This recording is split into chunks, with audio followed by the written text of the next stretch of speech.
All right, yeah, cookie dough truffle. That's the last one. Here we go. Now this one, I left a little note at the bottom talking about flour, because I've had some people approach me about their concerns with using raw flour.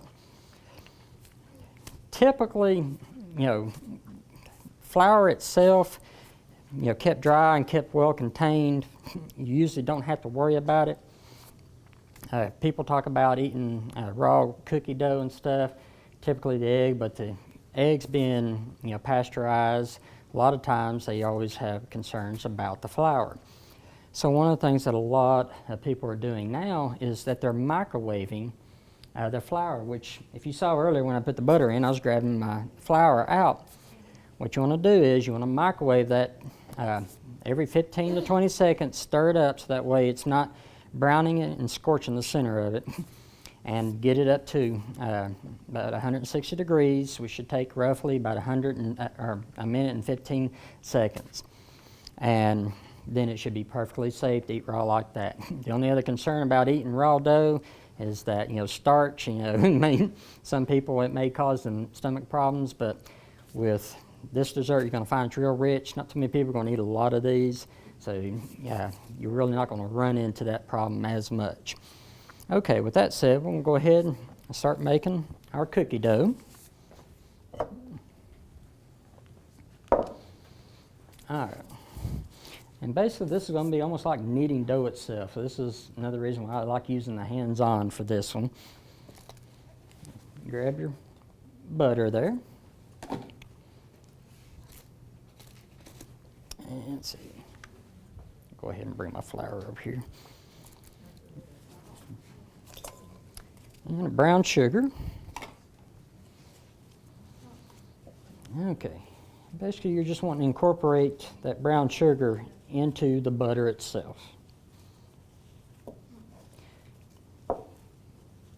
Don't worry if it's not 100% put in there, because as you continue working with it, it's going to start grabbing the rest of it and putting it in there.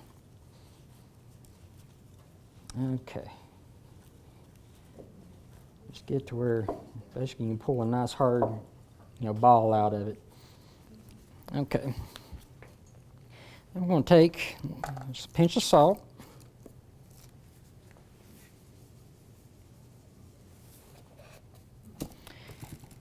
A little bit of vanilla.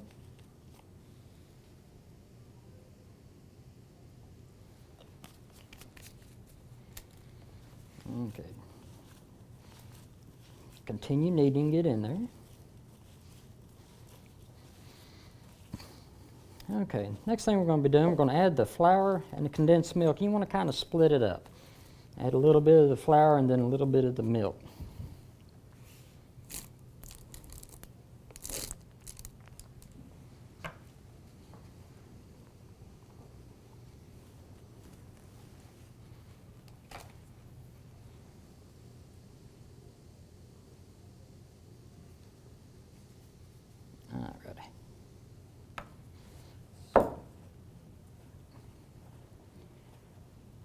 And just keep kneading that in there.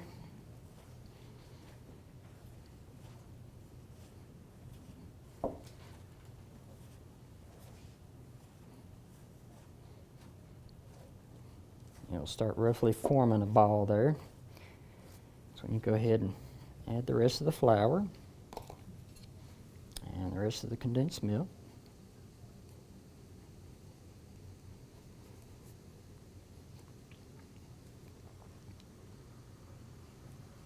Alrighty. The rest of that out of there. Okay. Just knead that till you get a nice consistent tan color there throughout it.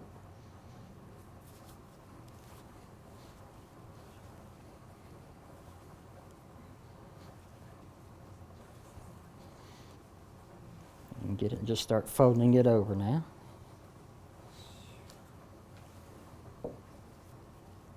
There we go. Now you want to add some of the chocolate chips in there.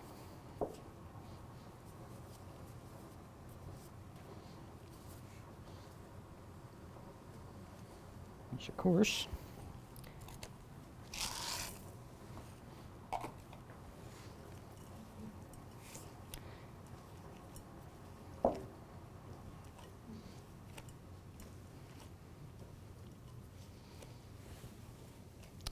Just fold that over. Get any remainder of the dough there into it.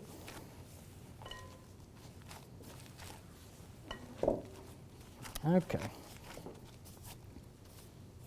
Now, done the same way, pinch off roughly about an inch size ball there. Now with this one, typically you want to freeze before you do it the way I'm getting ready to do this. But for time's sake, we'll drop that in there.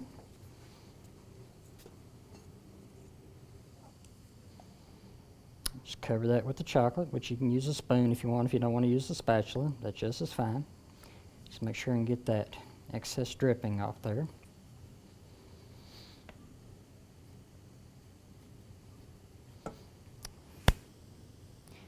Then just pull that off.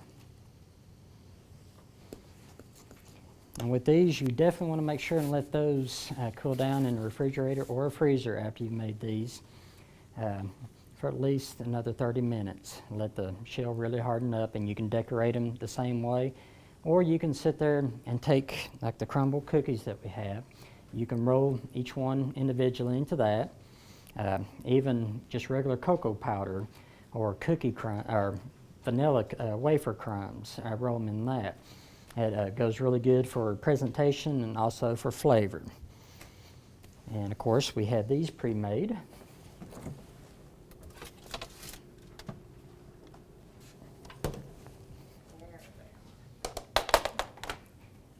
Okay, the cookies.